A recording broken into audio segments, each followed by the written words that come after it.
Weather Service in Corpus Christi has issued a tornado warning for Central Webb County in South Texas until 6:30 p.m. Central Daylight Time.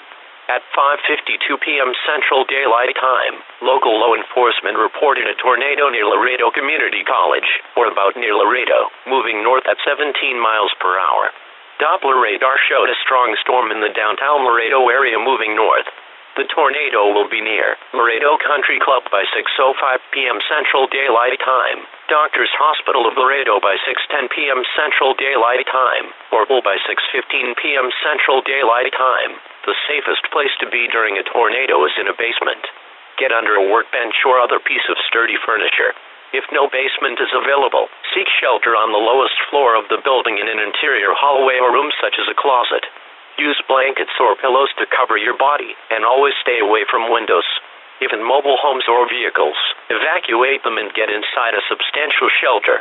If no shelter is available, lie flat in the nearest ditch or other low spot and cover your head with your hands.